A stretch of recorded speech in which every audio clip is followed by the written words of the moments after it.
Assalamualaikum warahmatullahi wabarakatuh.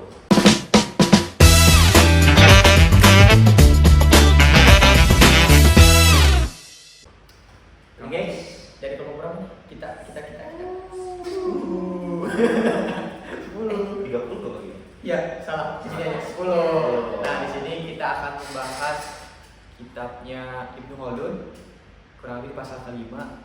Tentang apa nih? Pasal Tentang mata pencarian dan kekuasaan. Nah, terlebih itu ya kita bahas. Tapi kita bakal bahasnya mulai dari pasal, karena melanjutkan dari kelompok lain ya, teman-teman kita yang lain. Kita akan bahas dari kelompok dari pasal ke 6, 7, dan 8. Cocok banget nih. Pas banget.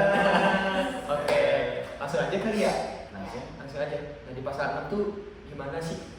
Oke, siap. Oke. Jadi pasal 6 ini adalah kesenangan dan pendapatan seorang perilaku yang tunduk kepada penguasa.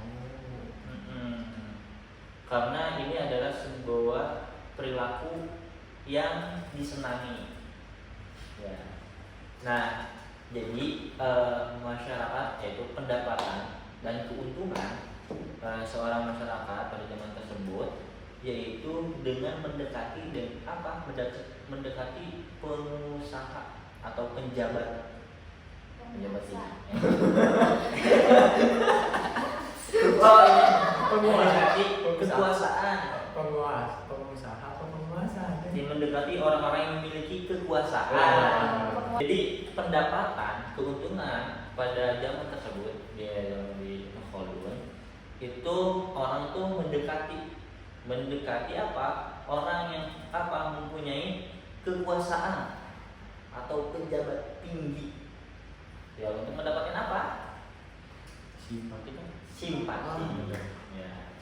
Nah, simpati ini ya ada dua kemungkinan, akan mendapatkan kebaikan dan keburukan.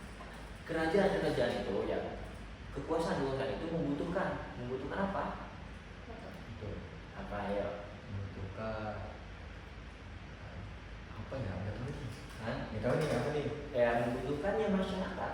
Gak ada yang namanya seorang penjabat kalau gak ada masyarakat tersebut. Ya, jadi mereka dibantu oleh masyarakat supaya apa? Mengangkat dirinya seorang kekuasaan tersebut supaya lebih terus tinggikan. Kayak menjalankan kekuasaan mereka. Kita tuh kayak tamaluk, tunduk sama orang yang tinggi dan membantu dia supaya apa? Mendapatkan kekuasaan yang tinggi terus. Perilaku rakyat waktu itu cenderung lebih apa ya namanya? Hormat. Ya. Tamaluk. Hormat yang nurut aja, berkhidmat, menjadi pembantu kepada orang yang punya kekuasaan tersebut.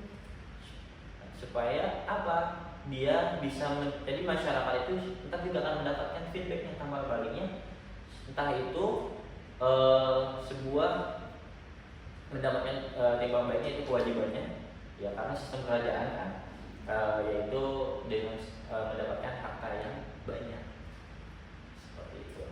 Paham? Okay. Jika kondisi ini terus berlanjut, kekuasaan tersebut akan kekuasaan kerajaan tersebut akan mempunyai dirinya untuk sombong. Ya, akan sombong atau congkak lah. Ya, seperti itu. Tapi ada orang yang mempertahankan dirinya untuk tidak tamaluk, tunduk kepada raja tersebut. Maksudnya tuh enggak mau diremehkan karena dia bisa mampu dengan mencari penghasilan atau materi, dengan walaupun dia paham dalam segala apapun, tapi dia mendapatkan materi sedikit juga udah alhamdulillah gitu.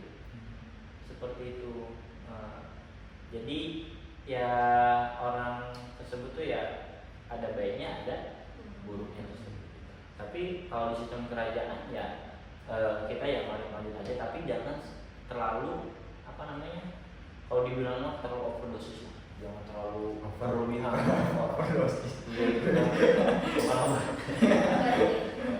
Mungkin itu aja dari pasal 6. Nah, sekarang di pasal 7 nih.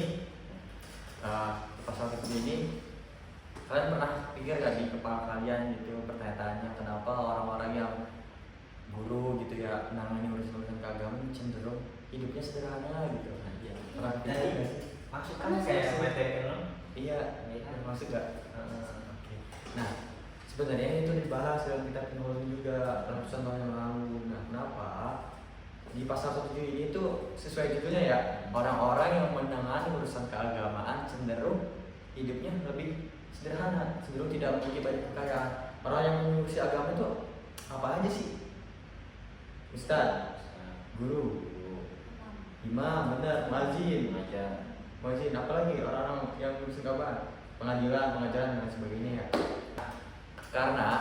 Karena nilai pekerjaan mereka itu bukan rendah ya, tapi nilai pekerjaan mereka itu terbatas dalam artian terbatas di masyarakat. Nah, mereka diperlukan ketika diperlukan saja. Nah, jadi kurang lebih inti gagasan dari Ibnu Khaldun ini bilang bahwa beliau menegaskan bahwa komoditas utama mereka adalah ilmu dan moral. Ilmu dan moral adalah komoditas mereka yang paling mulia. Nah, karena kemuliaannya tersebut, otomatis pekerjaan itu tidak bisa dikomersialisasikan. Tahu kan dikomersialkan? Tidak bisa diperjualbelikan, ya benar. Jadi karena Ibnu Khaldun menegaskan karena tidak bisa dikomersialisasikan, otomatis pekerjaan tersebut memiliki integritas yang sangat tinggi. Nah, kalau integritasnya rusak, otomatis moral dan etika di masyarakat juga rusak. Seperti itu. Karena pekerjaan tersebut benar-benar, wah, tanggung jawabnya besar banget sih, karena ilmu mereka diperlukan banget buat membentuk moral dan etika di masyarakat. Nah, realitanya tuh saat ini ya, realitanya memang orang-orang yang mengurus urusan keagamaan kayak guru agama, kayak ustadz, cenderung ya, nggak semuanya, tapi cenderung saat ini juga hidupnya tidak bergelimang harta, tidak bermewah-mewahan, sederhana. Nah, karena fokus utama mereka ada yang pertama ilmu, yang kedua ibadah. Karena benar-benar mereka itu mengedepankan dunia akhirat juga dan tidak mengedepankan materi seperti itu. Mereka tidak, wah, gua harus ngejar materi banget, enggak kayak gitu. Nah, kenapa beliau Ibnu Khaldun menegaskan bahwa hal tersebut adalah orang-orang yang menurut keagamaan itu cenderung tidak memiliki banyak kekayaan? Karena beliau sempat bilang juga ke teman-temannya ngasih pernyataan ini, tapi pernyataan ini teman-temannya nggak percaya. Tapi beliau tidak menyerah buat membuktikannya. Beliau pergi ke kerajaan, apa ya namanya, lupa, kurang lebih di kerajaan. Beliau itu kayak nyari dokumen yang tentang slip gaji lah kalau sekarang ya, dokumen penghasilan yang pengeluaran yang udah diberikan oleh negara. Dan beliau tuh melihat bahwa itu ya guru agama, guru orang-orang yang menangani keagamaan kayak pengadilan, pengajaran dan sebagainya itu gajinya memang kecil. Dan beliau memperlihatkan ke teman-temannya bahwa memang benar, ternyata teman-temannya percaya bahwa gaji orang-orang yang mengurus keagamaan itu cenderung kecil. Jadi kesimpulannya dapat disimpulkan bahwa orang-orang yang mengurus keagamaan memang gajinya kecil. Dan relate banget dengan kehidupan saat ini. Kehidupan saat ini ya kurang lebih seperti itu. Mungkin selanjutnya di pasal ke-8. Berarti apa? Pasal ke-7 ya? Ya. Kalau pernah dengar ya dari pasal, emang ya kalau kita ngejar hidup sederhana itu dihisapnya lebih gampang. Kalau kita hidupnya mewah banyak, hisapnya akan lama. Makanya orang yang ilmunya banyak lebih hidupnya sederhana. Karena paham itu. Paham. Gitu. Oke, Lanjut nih kayaknya. Aduh, bahasa kita sering kan. Di pasal 8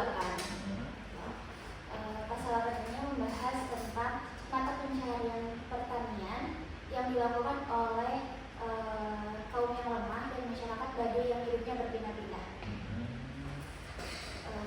Itu maksudnya? Nah, mata pencaharian pertanian itu biasanya dilakukan oleh orang-orang yang hidupnya lemah, bukan lemah benar-benar lemah ya dalam tanda kutip gitu, tapi biasanya hidupnya sederhana gitu. Terus mata pencaharian pertanian ini juga mata